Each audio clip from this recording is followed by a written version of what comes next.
Hey guys, Motorcarnut here, and today we're talking about head gaskets again, and why they fail. I have videos of what is a head gasket and head gasket symptoms, but why do they fail? I get a lot of questions, and I thought I'd make a video on that. Well, head gasket, as you can imagine, it's a gasket between the cylinder block and the cylinder head. And there's a head gasket right here, okay? And a couple of reasons, there's a lot of reasons, but I'll just go over the most popular. Most popular reason is warpage. For whatever reason, the engine overheats and the cylinder head warps. Or in this case, when you have an aluminum block, nowadays, they both can warp. And now all these, see what this all red is? That's all sealed for oil and coolant passengers to not go into the combustion chambers.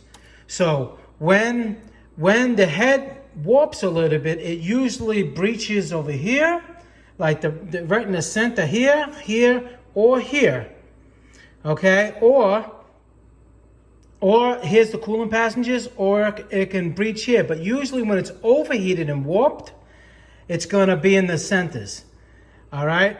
And that's because aluminum moves. And when the coolant is low, you had a coolant leak and you didn't know, and you didn't catch it in time, the engine starts, you start seeing smoke out of the hood. That's a bad sign, especially with an aluminum head and aluminum block. Back in the day, the steel ones were different. You can get away with it a little bit. I mean, they could warp too, but usually the gasket just blew out. Nowadays, the cylinder heads, they're so thin. See how thin this is? They're so thin that they just, they warp. The other reason is you don't maintain your coolant. And what happens is the coolant in the system attacks the gasket material and rots it away. And what it can do, especially in these areas, it could rot away here. Here's a coolant passenger. The coolant goes inside the cylinders. It pumps up the system. You're going to overheat again. And that not necessarily will be because of an overheat condition. This is because of, like I said, usually it's on older cars, or I've seen them with 2 or 3 years old. You don't maintain your coolant, it could attack the gaskets and rot them out, and you have all kinds of problems. Those are the two biggest problems. And usually it can rot out the coolant passenger, it can rot out the oil passages over here. It all depends. It all depends. That's why when a head gasket blows, there's a lot of different symptoms, and I have videos on all those different symptoms, I'm sorry. All right? So, and those are basically the two big failures. Is the overheating and warpage is probably number 1, and corrosion is number 2.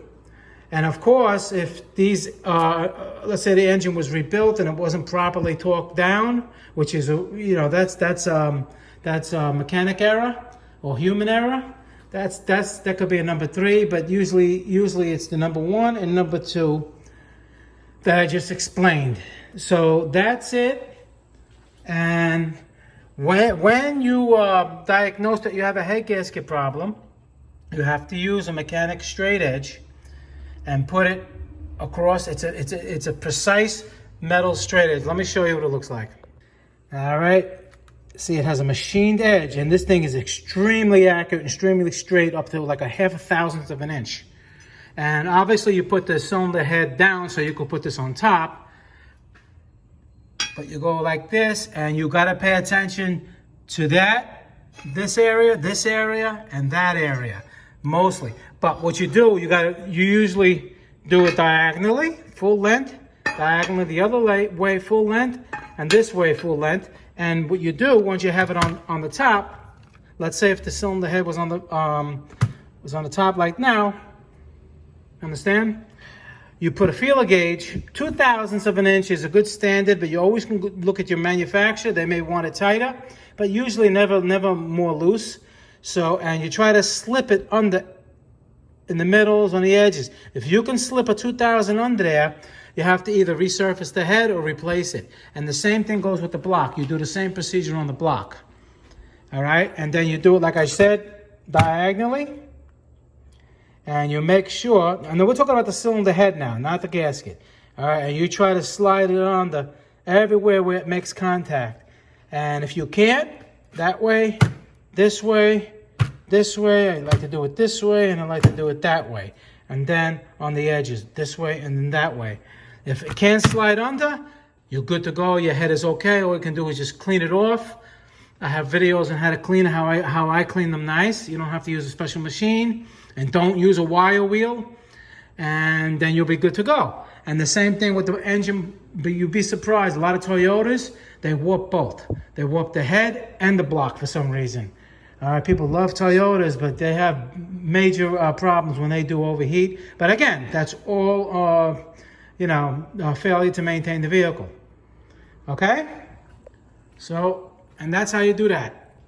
All right, guys, Motorcarnut, please subscribe, hit the like button. Any questions, leave them below to the video. And I'll try to answer all my questions. And I'll see you guys in the next video. Thank you very much for watching.